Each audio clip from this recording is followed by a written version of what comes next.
2% of the world monetary transactions are sufficient for all the concrete things to exchange, including currency, goods and services, and 98% are just speculative in the foreign exchange market. This was the euro time. It went back a little bit, but if you connect these points, it continues exponentially. And this is an important statistic here, which shows that every debt, for sure is debt, is mirrored by an asset. And this in Germany applies to the government. You see the government debts are actually increasing quite considerably. This is the businesses in Germany, and these are private households. So you see that private households gain, on average, the most in this system, while their debts are decreasing, the debts of the government and the businesses are increasing.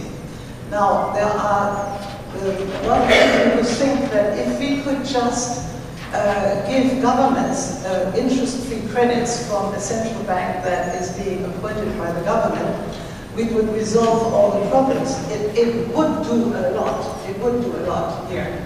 But it would not certainly be everything. That's why we have to really look at the total amount of assets. And I always say that our finance minister, the last one, to say that he's going to reduce government debts, no finance minister in Germany has ever been able to keep that promise. That when he says he wants to reduce the amount of debt, he should also say that I have to reduce the amount of assets, because it's parallel. But he will never say that, so we always get half the truth on television, etc. Anyway, I think Michael is going to have a solution for how to deal with this and how to deal with these amounts of debts that I'm going to look forward to hearing. This also shows that in France, until 1973, there was a law that allowed the government to get interest-free loans. Now, we don't have the figures before 1979, but we do have the figures, and that is now showing the actual debt of the government in terms of relationship to the gross national product, which the last slide was also about. And if there had been no interest, the government's debts in relationship to the gross national product today would be, or in 2009, would be 8.6%. So this is really interesting, and it occurs, the graphic is given in the book that Bernard Lietaer wrote together with Arnsberger, with Christian, who's here, and a few other people, Sally Goerner and Stefan Wurthuber, called Money and Sustainability, the Missing Link. It is the Club of Rome report of the European chapter, which they just finished. And there will be here 50 copies tomorrow, which you can buy for the price the publisher gave me, and I hope it will be here in time. Now, this is just repeating what I just said. 78% of the GDP, that's what it is right now. And if the government had got the same conditions that they had before 73, it would only be 8% of GDP. So it would be very useful to have the central bank in the hands of the governments, relating to the governments and giving them interest-free loans for their expenditures. Now, let me just give you a very brief compilation of what is contained in interest.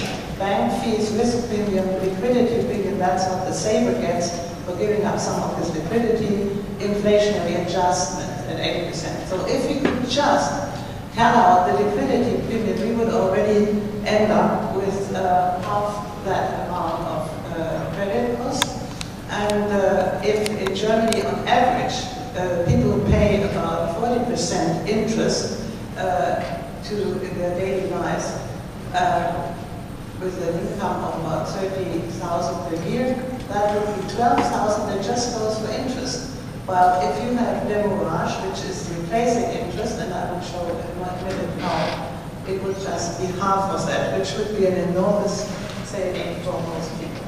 Most complementary currencies are created without interest, and I just want to give you two small examples that show how what kinds of mechanisms there are. You all know about time banks, and this is created in Japan. And the interesting thing about the time banks is that the hour credits are totally inflation-free, because an hour is an hour today and tomorrow and probably in 20 years as well. So wherever possible, time banks can really be a help. And this is using the time for younger people to help older people in order to save the problems that occur when you have a growing number of elderly, as we have in Europe and Japan. The Wirtschaftsweg is a completely different construction. It's a parallel currency which exists in Switzerland since 1934, so over 70 years, and it has 60,000 members with an average turnover per 1.6 billion beer. And the important thing about the beer is that it proves to be anti-cyclical. You know, banks act pro-cyclically. When the going is good, you get any credit. If the going is bad, you don't. And therefore, they sort of help the boom and bust cycle. While the beer, and that applies to basically all the complementary currencies, they are used mostly when the going is bad. Then they prove to be very helpful and stabilize the economy. And you can see that over 70 years in Switzerland, that whenever the economy gets into trouble, the turnover in beer goes up.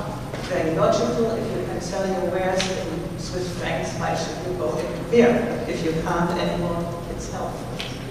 So what we achieve with regional currencies is a partial decoupling from a globalized economy with the effect of making it more resilient, an increased use of regional products and services, added value and surplus remain in the region, community keeps essential public utilities, close links between consumer and producer, and strengthening the regional identity and diversity, and reducing the need for transport and energy. The first model in Wordle, it's not very well, but anyway, they produced the first Demirage currency in Wordle with 1% stamp on the currency per month, which means 12% per year. And employment was reduced by 25%. Because everybody spent the money as soon as they got it, the town income increased by 35%. They even paid their taxes in advance.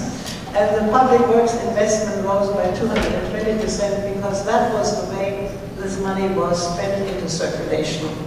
And this is basically the model for all the regional currencies, which came about after Bernard Lietaer and I wrote a book where we sort of fantasized the idea of introducing regional currencies, because it seemed to us that there needed to be something on a level that was a little more encompassing than the local level. And so we have had in the meantime something like 80 currencies, of which maybe 30 function quite well, and the Chiemgauer is our most interesting and well-known model. It is now an annual turnover of 6 million euros, over 2,000 members, 600 firms, and 200 associations. They really profit from the money. And so the Chiemgauer donations, which come about when the firms return Chiemgauer and get euros for it, then these donations go to these associations. And these were 210,000 Chiemgauer since 2003. So these are the villages in Chiemgau that joined the system, and basically one of the 25 suggestions, Schwann's suggestion is one among 25 we found, to create a regional or a national currency for Greece, a parallel currency to the euro, that has, the Chiemgauer people have developed, based on their experience with the Chiemgauer, a very good proposal which you find under http://oilred.org.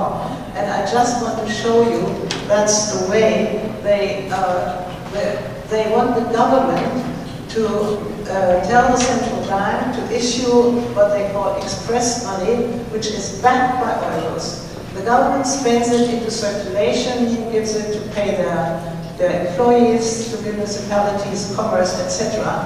So this money would be an official complementary currency for Greece, and you could go back, you could get loans from commercial banks, which would be cheaper because that money would be based on demurrage. Therefore, in order not to lose money by demurrage, we would give it to the commercial banks. They could get cheaper loans, and if the commercial bank has too much, they would spend it, they would give it to the central bank. So they have a spending incentive, that's demurrage. People will get rid of that money as soon as they can. And they have a leakage inhibitor, which means 10%, it costs you 10% to change that money into euros. And though the money will stay in the country, it strengthens the economy, as Trond has already pointed out.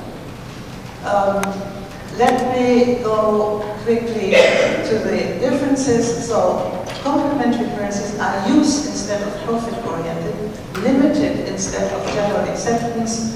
They have a circulation incentive mostly instead of interest, transparent instead of obscure creation. Everybody understands how they have created. And so they allow a democratic control rather than what we have today.